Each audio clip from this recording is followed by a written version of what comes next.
नमस्कार शेतकरी मित्रांनो. आज आपण ऊसासाठीच्या ठिबक सिंचन प्रणालींबद्दल बोलणार आहोत, खास करून इनलाईन आणि ऑनलाईन सिस्टमबद्दल. या प्रणाली नक्की कोणत्या समस्यांवर उपाय आहेत, त्या बसवताना कोणत्या चुका टाळायला हव्यात, साधारण खर्च किती येतो आणि यातून खरा फायदा कसा होतो, हे सगळं आपण समजून घेणार आहोत. चला तर मग सुरुवात करूया. सगळ्यात आधी मूळ समस्या काय आहे ते पाहू. बघा, ऊसाचं पीक वाढायला 10 ते 18 महिने लागतात आणि या काळात त्याला पाण्याची प्रचंड गरज असते. हीच तर आपल्या पुढची सगळ्यात मोठी अडचण आहे आणि याच समस्येवर आपल्याला एक चांगला उपाय शोधायचा आहे.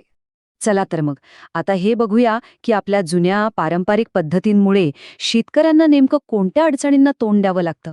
आपण जे मोकाट पाणी देतो किंवा सरी पद्धतीने सिंचन करतो ते किती तकलादू आहे हे बघा. खूप सारं पाणी तर सरळ सरळ वाया जातं आणि पिकाची वाढ पण सगळीकडे सारखी होत नाही. आणि गंमत म्हणजे आपण कितीही पाणी दिलं तरी त्यातलं फक्त 20 ते 30% पाणी मुळांपर्यंत पोचतं. म्हणूनच भरपूर पाणी देऊनही उत्पन्न म्हणावं तसं वाढत नाही. मग या सगळ्या समस्यांवर एक आधुनिक आणि एकदम प्रभावी उपाय आहे, तो म्हणजे ठिबक सिंचन.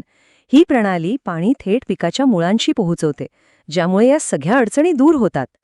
चला आता ऊस शेतीसाठी वापरल्या जाणाऱ्या ठिबक सिंचनाच्या 2 मुख्य प्रकारांबद्दल, म्हणजेच इनलाईन आणि ऑनलाईन सिस्टीमबद्दल सविस्तर जाणून घेऊया. आता या दोन्हीमधला मूळ फरक अगदी सोपा आहे. बघा, इनलाईन सिस्टममध्ये जे ड्रिपर्स असतात ते कंपनीतूनच नळीच्या आतमध्ये बसवून येतात. या उलट ऑनलाईन सिस्टममध्ये आपण ते ड्रिपर्स गरजेनुसार नळीला बाहेरून लावू शकतो. त्यामुळेच त्यांच्या वापरात खूप मोठा फरक पडतो. ह्या तक्त्यामध्ये आपण या दोन्ही प्रणालींची समोरासमोर तुलना करू शकतो. इनलाईन सिस्टम जास्त टिकाऊ असते आणि त्यात ड्रिपर्स चोक होण्याचा धोकाही कमी असतो. पण हो, तिचा सुरुवातीचा खर्च थोडा जास्त असतो. दुसरीकडे ऑनलाईन सिस्टम बसवायला सोपी आणि स्वस्त आहे, पण तिची देखभाल जरा जास्त करावी लागते आणि ती चोक होण्याची शक्यताही जास्त असते. आता खर्चाचं बोलायचं झालं तर इनलाईन सिस्टीम बसवण्यासाठी साधारणपणे प्रति एकर 22,000 ते 35,000 रुपयांपर्यंत खर्च येऊ शकतो. अर्थात हा खर्च 2 लॅटरलमधलं अंतर, जमिनीचा प्रकार आणि वापरलेल्या साहित्याच्या गुणवत्तेवर अवलंबून असतो. याच्या तुलनेत ऑनलाईन सिस्टीमचा खर्च थोडा कमी आहे. तो साधारणपणे प्रति एकर 18,000 ते 28,000 रुपयांपर्यंत येतो. त्यामुळे सुरुवातीला लागणारी गुंतवणूक कमी असते. एक गोष्ट लक्षात घ्या, ठिबक सिंचन किती फायदेशीर ठरेल हे फक्त पाणी कसं दिलं जातं यावर अवलंबून नाही, तर ते कधी दिलं जातं यावरही ते तितकंच अवलंबून आहे. ऊसाच्या वाढीच्या या महत्त्वाच्या टप्प्यांकडे जरा बघा. ह्यातला जो फुटवे फुटण्याचा आणि सुरुवातीच्या जोमदार वाढीचा काळ आहे ना, तो खूप महत्त्वाचा असतो. या काळात जमिनीत सतत ओलावा टिकवून ठेवणं गरजेचं असतं आणि ठिबक सिंचन हे काम अगदी अचूकपणे करतं. पण हेही मान्य करायला हवं की काही परिस्थितींमध्ये ठिबक सिंचन हा सर्वोत्तम पर्याय ठरू शकत नाही. उदाहरणार्थ, जर जमीन खूपच भारी चिकणमातीची असेल आणि पाण्याचा निचरा होत नसेल किंवा पाणी खूपच गढूळ असेल, तर ठिबकामुळे फायदा होण्याऐवजी नुकसानच होऊ शकतं.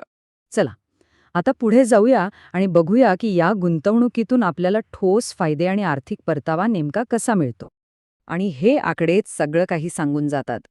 विचार करा, ठिबक सिंचनामुळे पाण्याची तब्बल 30 ते 60% बचत होते. एवढंच नाही तर खतांवरचा, मजुरीवरचा खर्च कमी होतो आणि सगळ्यात महत्त्वाचं म्हणजे उत्पन्नात 15 ते 40% वाढ होते. ही खरंच खूप मोठी बचत आहे. म्हणजे बघा, या गुंतवणुकीवरील परताव्याचं गणित अगदी सोपं आहे. खर्च कमी होतोय आणि उत्पन्न वाढतंय, म्हणजेच आपला नफा वाढतोय. समजा जर प्रति एकर 30,000 रुपये खर्च करून तुमची 30% पाण्याची बचत झाली आणि 20% उत्पन्न वाढलं, तर हा खर्च एकाच हंगामात सहज वसूल होऊ शकतो. पण दीर्घकाळ फायदा मिळवायचा असेल तर काही सामान्य अडचणी समजून घेणं आणि त्या टाळणं खूप महत्त्वाचं आहे. अनेकदा काय होतं की चांगली सिस्टीम बसवूनही ती काही वर्षांतच निकामी होते. याची मुख्य कारणं आहेत खराब फिल्टरेशन, देखभालीकडे होणारं दुर्लक्ष आणि चुकीच्या दाबाने पाणी देणं. यामुळे ड्रिपर्स लवकर चोक होतात आणि संपूर्ण प्रणालीची कार्यक्षमता कमी होऊन जाते. पण या समस्यांवरचे उपाय खूप सोपे आहेत. फक्त चांगल्या दर्जाचे फिल्टर बसवा, महिन्यातून एकदा तरी सिस्टीम स्वच्छ करा, प्रेशर गेजवर लक्ष ठेवा आणि ड्रिपर्स वेळोवेळी तपासा. या साध्या गोष्टी केल्या तरी तुमची सिस्टीम अनेक वर्ष टिकेल.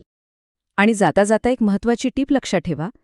इनलाईन सिस्टममध्ये जोडण्या कमी असतात, त्यामुळे तिची देखभाल सोपी होते आणि चोख होण्याचा धोकाही कमी असतो. याउलट ऑनलाईन सिस्टममध्ये जोडण्या जास्त असल्यामुळे देखभाल नीट केली नाही तर गळतीची शक्यता वाढते. तर मग हे सर्व पर्याय पाहिल्यानंतर आता विचार करा की तुमच्या शेतातलं खरं आव्हान कोणतं आहे. पाण्याची कमतरता, मजुरांची समस्या की कमी उत्पन्न?